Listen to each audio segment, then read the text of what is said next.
casual pace one evening, slightly quicker than a pedestrian, but not as fast as a bicycle. You're in full control of your body and your actions. Suddenly, you hear the screeching tires of a car zooming up behind you. Startled, you stop and turn around, only to find that it's a police officer with its lights on heading straight towards you. Why is this? It's because you were on a skateboard.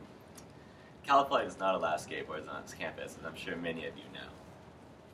The regulations against skateboarding started many years ago, but the law that totally outlawed campus skateboards on campus began in 2004, according to Officer Frank Herrera, whom I reached out to when I was conducting my research for this speech. I know what probably a lot of you are thinking, oh, it's the kid with the long hair and the skate shoes giving a speech about skateboarding, but I believe that I have some arguments that I'm going to present that will convince you all, if you're not already in support of skateboarding, to maybe take some action that we can, if we all take this action, we can possibly get some policies to change on campus. So, first of all, I'm going to ask you, how many of you think that skateboarding should be allowed on campus? So it's already a majority. So I don't have to convince you guys very much, but I may have to convince you to take action or convince your friends that don't think so. So skateboards are obviously a very common form of transportation on campus. Many students use them to get around, just to class, and it's pretty wild that they're not allowed on Cal Poly's campus.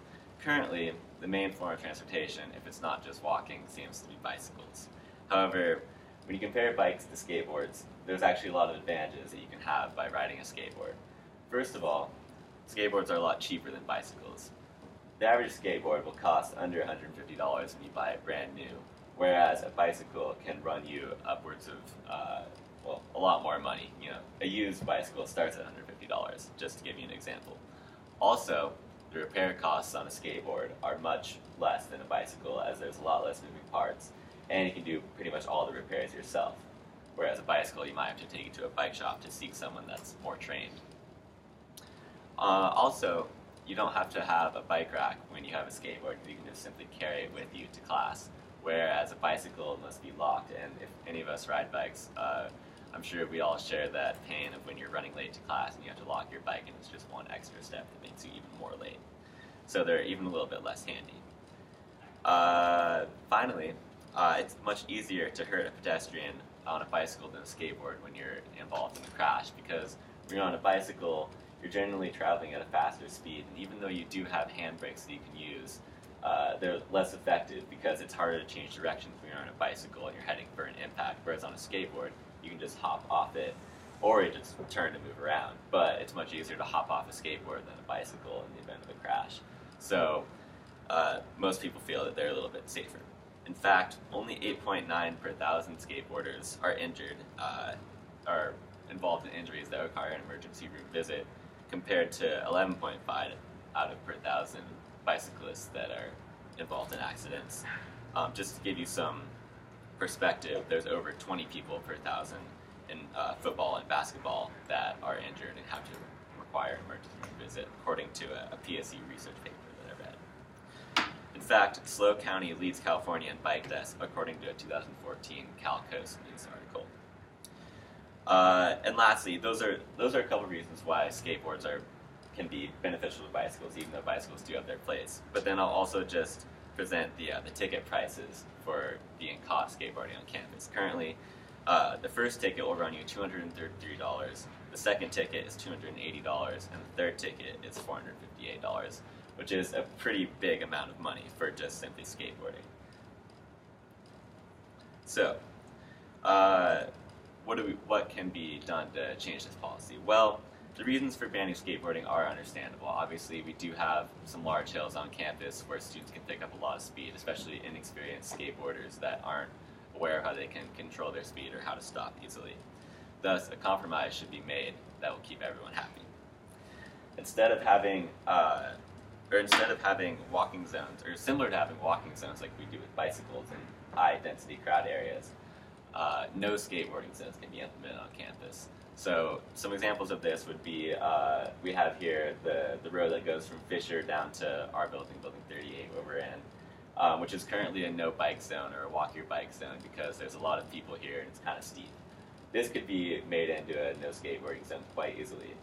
Also, we have the hill that runs from North Mountain down to Campus Market, which is a pretty steep place where a lot of students can pick up speed, and there's also stop signs along the way down, which maybe students wouldn't be inclined to stop at if skateboarding was allowed on these hills. Cal Poly wouldn't be the only school that would have no skateboarding zones. In fact, UC Santa Barbara, a school which has skateboarders allowed and many students ride them, also has no skateboarding laws, as I found on the UCSB Police Department website. Their no skateboarding zone laws have been very effective, and if they work for UCSB, they should also work for us here. So, what would happen if skateboards became allowed on the Cal Poly campus? Well, the seemingly silly debate over simply allowing skateboards on a college campus, which is almost unheard of at any other campus, would finally be over. Another positive outcome that would happen is that you could hear skateboards coming, and they're much louder than bicycles when they're coming down on a hard road. So hopefully the amount of crashes between pedestrians and people on wheeled forms of transport would decrease because skateboards would be much easier to hear than bicycles. If this law isn't changed, skateboarding will continue to be classified as a crime, and students will continue to get ridiculous tickets. These tickets will take the money away from the students who may want to spend the money on books or school supplies, or put that money into the local slow economy, which hurts all of us. So finally, what actions can we take to change this policy, the policies regarding skateboarding on campus? Well, one method that always works is to write letters. This is a method that has been used for a long time for all sorts of public policy issues, obviously not just for skateboarding or issues on campus, but issues that affect all of us, on a national scale. So by writing letters, we can write letters to President Armstrong at President's Office at calpoly.edu, or to our local ASI representatives. A Huffington Post article recommends that this is a great way to get change, is to write letters to your student representatives. Also, I heard this from the police officer who I asked about the skateboarding laws. He recommended also writing letters to the ASI representatives. Another way that we can create change is to start a petition.